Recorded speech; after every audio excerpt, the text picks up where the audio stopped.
se ha investigado. Cuanto más, entre otras causas, más commuting se llama. Es decir, la gente se ve obligada a buscar trabajo en donde fuera, por más lejos que esté de su casa. Y se ve obligada a mudarse lo más lejos posible de donde están los trabajos porque los alquileres son más baratos. Entonces viaja más horas por día. Y está probado que si una persona viaja 3 horas o más por día, 1 hora y media a la ida, 1 hora y media a la vuelta, la posibilidad de divorcio es mucho más alta.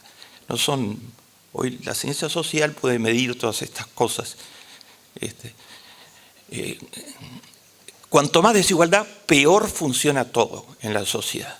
Se establecen los circuitos educativos, hay unos pocos que van a universidades de élite y la inmensa mayoría no llega nunca a la universidad. En América Latina solo 1 de cada 100 chicos llega a la universidad, porque somos la región más desigual de todo el planeta. Ha habido mejoras, pero seguimos teniendo el peor coeficiente Gini de todo el planeta.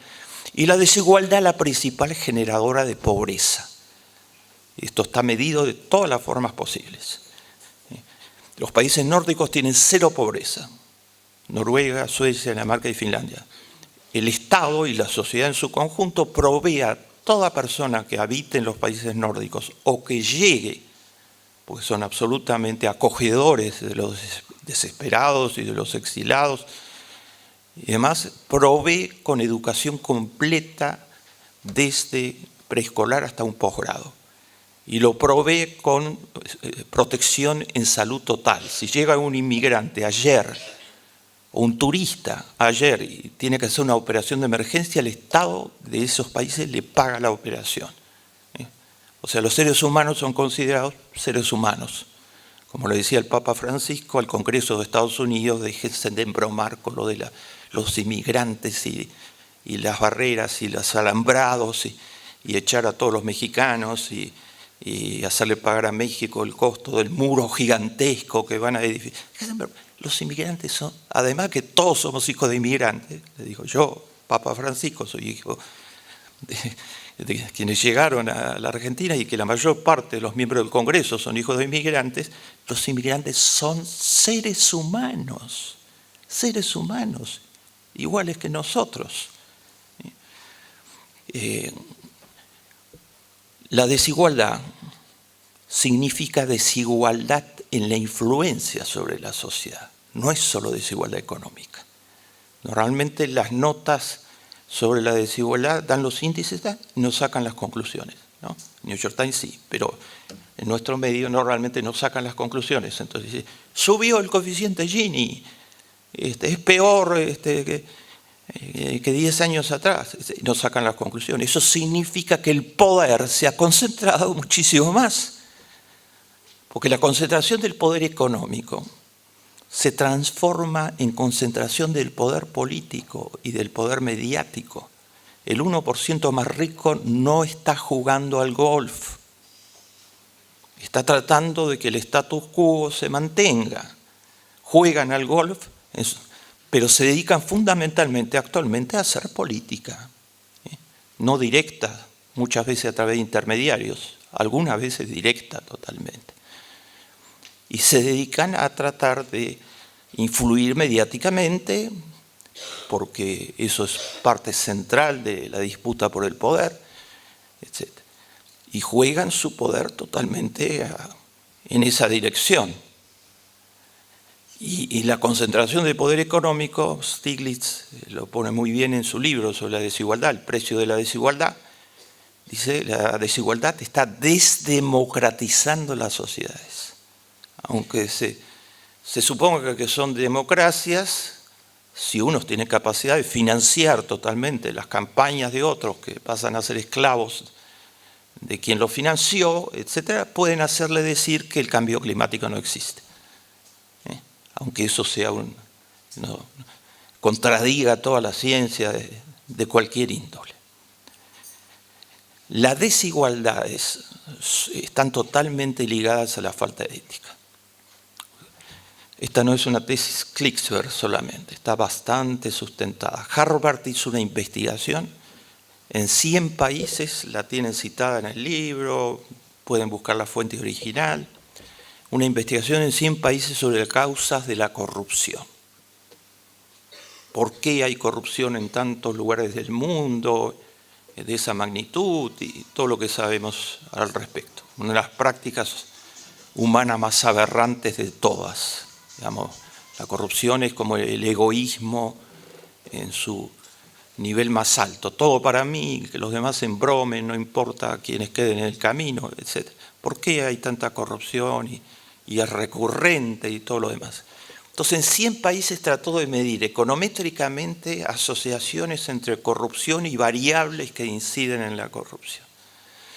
Desde ya que influye que las leyes sean débiles y que la justicia pueda ser a su vez objeto de la corrupción misma, a su interior, que haya impunidad, todo eso influye. Pero la correlación más importante que encontró Harvard es entre corrupción y desigualdad. Cuanto más desigualdad, más corrupción. Por ejemplo, es el caso extremo, Guinea Ecuatorial. Es el segundo país petrolero de África actualmente. Se descubrió hace 10 años reservas muy importantes de petróleo. El primero Nigeria y el segundo Guinea Ecuatorial, que es un país pequeño. En Guinea Ecuatorial mueren 150 chicos de cada 1000 antes de cumplir un año de edad. Tiene 80% de población pobre. Todo el poder está concentrado en el dictador desde hace 30 años. Si aparece un disidente, bueno, termina como en nuestra dictadura genocida, etc. Y el dictador tiene buena parte de los recursos de todo el país depositados en paraísos fiscales. Estados Unidos tiene una excelente ley que le permite expropiar bienes mal habidos por corrupción. Y entonces hace poco le expropiaron al joven hijo del dictador, le expropiaron 5 aviones, vive en Estados Unidos, ¿no? Está pasando el tiempo entre Florida y Nueva York, etc. Le expropiaron, el chiquito se dio el gusto de comprarse toda la memorabilia, se llama, de Michael Jackson. Es adorador de Michael Jackson, entonces compró todos los objetos personales de Michael Jackson. Hay 80% de pobres, una de las tasas de desnutrición más altas del planeta, y el chiquito invirtió sus millones de dólares en comprar los objetos de Michael Jackson. Se los expropiaron. Le va a ser difícil venderlos, esos precios. Se los expropiaron, etc. Ahí la desigualdad es total. Digamos, un dictador apoyado por algunas potencias que eran coloniales y que siguen comerciando, unas cuantas compañías petroleras de las más importantes del mundo, que con tal que el dictador les dé petróleo están dispuestos. El dictador en sus caprichos se le ocurrió crear una cátedra en la UNESCO a su nombre. Entonces donó a la UNESCO chequera abierta, total. La cantidad de millones de dólares que la UNESCO quisiera para que se haga una cátedra a su nombre. La UNESCO está muy desesperada de recursos, tiene muy pocos recursos y finalmente primó la moral y fue rechazado de plano la donación del dictador, ¿no? Ya había los lobbies operando para hacer blanqueamiento, digamos, del dictador, etc. Cuanto más desigualdad, más pobreza, porque hay, de un lado, dice Harvard, hay un pequeño grupo que maneja el poder. Del otro lado hay una multitud que no tiene influencia, no tiene posibilidad de terminar la escuela, de ir a las universidades. Era el sueño de Pinochet, o sea, Pinochet estableció un sistema de cosas que hasta el día de hoy no es fácil desmontar, por el que solo iban a la universidad los hijos de los muy ricos de Chile. Todos los demás o no salían del secundario, porque las universidades son totalmente aranceladas, y como saben ustedes, muchos estudiantes chilenos vienen a estudiar acá porque nuestras universidades son libres.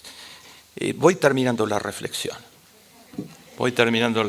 Gracias. Yo pedí que me avisaran, así que voy terminando la reflexión. Harvard dice: el hecho de que se concentre el poder significa incentivos de mercado para la corrupción, porque no hay social en sociedades muy desiguales. Y entonces los poderosos sienten que pueden hacer cualquier cosa. Evidentemente las cúpulas de Volkswagen sintieron eso, ¿no? Que podían hacer cualquier cosa, porque no se puede entender con la formación gerencial de primera categoría que tenían, etcétera, cómo pueden hacer un error tan grosero, ¿no? Sintieron que los poderosos tienen impunidad total, es lo mismo que sintieron los estafadores de Wall Street, los especuladores salvajes y Arthur Andersen incluido, ¿no? La desigualdad es la que incentiva las conductas de este tipo, inmorales, porque los que las hacen suponen que no van a tener control social ni sanción social. En los países nórdicos, un corrupto, no solo que es sancionado legalmente, siempre encabeza en la tabla de Transparency International. Si ustedes buscan, los países más transparentes del mundo son esos, sino que la familia echa a un corrupto de su casa. Es un paria en la sociedad. No se admite la corrupción. Es algo que no existe. Alguien que cometa eso es un caso patológico que lo excluyen de todo. Hay una sanción cultural y social. Termino. ¿Qué tiene que ver esto con los administradores, los contadores, los economistas? Todo. Esto es lo que no les cuentan en la facultad normalmente. Ahora estamos contándolo a través de los programas Amartya Sen y otras, que está acá en la Universidad Nacional de Misiones, está en todo el país, en 27 universidades del país, que hemos creado para tratar de formar profesores jóvenes que cuenten la realidad y trabajen para el pueblo en estas áreas. Los administradores, contadores y economistas pueden ser cómplices de los silencios, de los datos falsos, de las prácticas que no son ilegales, pero que son inmorales, de esa zona gris, o pueden ser agentes de cambio social muy importantes. Y yo no les estoy diciendo que se afilien a ningún partido político, no. Estoy diciendo que se afilien a la ética. Nadie va a poder juzgar sobre eso más que sus conciencias internas. Nuestro trabajo muchas veces es un trabajo silencioso, donde se saben muchas cosas, y es posible frente a esas cosas ser cómplice o plantarse. Es decir, no. Hay muchos casos de contadores, administradores, no tantos de economistas, que se plantaron frente a las malas prácticas. Uno de los contadores más eminentes que yo conocí en mi vida fue el decano de la Facultad de Ciencias Económicas en los años en que yo me formé, Honorio Pasalacqua. Era el decano de la Facultad de Ciencias Económicas y vino el golpe de Onganía y él era director de fabricaciones militares. Era el director administrativo de fabricaciones militares. Y defendió a los estudiantes y a los profesores, le costó la persecución hasta toda su vida, ¿no? Etcétera. Contador, era un contador puro, no era ningún intelectual, etcétera, pero tenía el corazón bien puesto. Entonces hizo lo que correspondía hacer en levantar su voz, de inmediato lo despidieron, después de muchos años que llevaba en esa posición, y finalmente hubo la noche de los bastones largos, todo lo que sucedió durante la dictadura de Onganía. El contador puede ser un contador de esa característica o puede ser un contador cómplice. Claramente hubo muchos cómplices en Enron y en el escándalo financiero de Wall Street, etc. Mi última referencia. Mi contadora, no voy a dar su nombre obviamente, pero es una chica de 28 años que lucha, es empleada de un estudio contable, entonces lucha, tiene 2 chicos y lucha por salir adelante, ¿no? La encuentro hace 10 días atrás y me dice, tengo un problema de conciencia muy grande. Yo no puedo sacarme de la cabeza la imagen de Aylan Kurdi, el chiquito de 3 años cuyo cadáver fue devuelto por el Mediterráneo, ¿no? La foto que va a caracterizar al año 2015, ¿no? La foto de un chiquito sirio de 3 años a quien el género humano asesinó, porque no tenía dónde ir, él y su familia, y fue a parar al fondo del mar, ¿no? Al lado de él estaba su hermanito, el cadáver de su hermanito de 5 años, y quedó para siempre en el fondo del mar el cadáver de su madre, ¿no? Entonces ella me dice, yo no puedo dormir, tengo tanto trabajo y no puedo dormir. Entonces le propuse a mi marido que adoptemos niños sirios. Tenemos 2 chicos, pero creo que es lo que tenemos que hacer. Ella es contadora. Muchas gracias.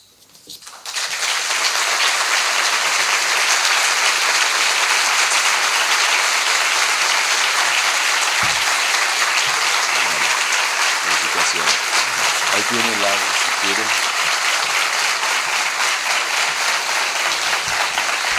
Aplausos sostenidos para nuestro disertante, Bernardo Klicksberg. Nos habló de ética y responsabilidad social en la economía y las empresas en un mundo turbulento. Voy a convocar, mire, Klicksberg de pie, la gente lo aplaude. Vale este momento, vale este momento.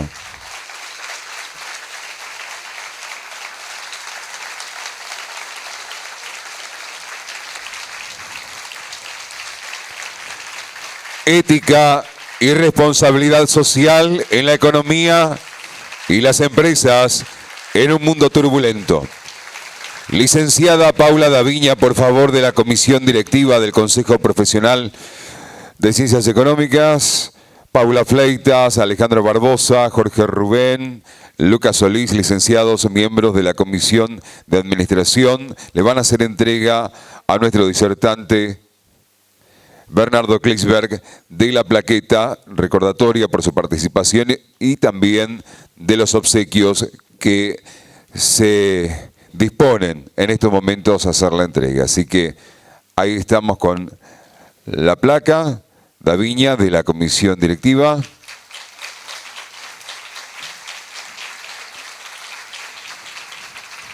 Y los miembros de la Comisión de Administración del Consejo Profesional de Ciencias Económicas de la provincia de Misiones.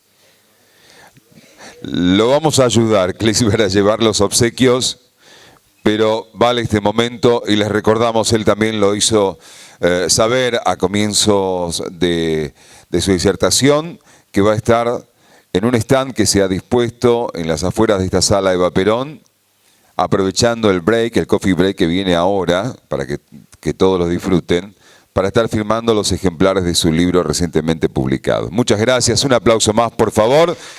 Bernardo, será hasta la próxima. Muchas gracias.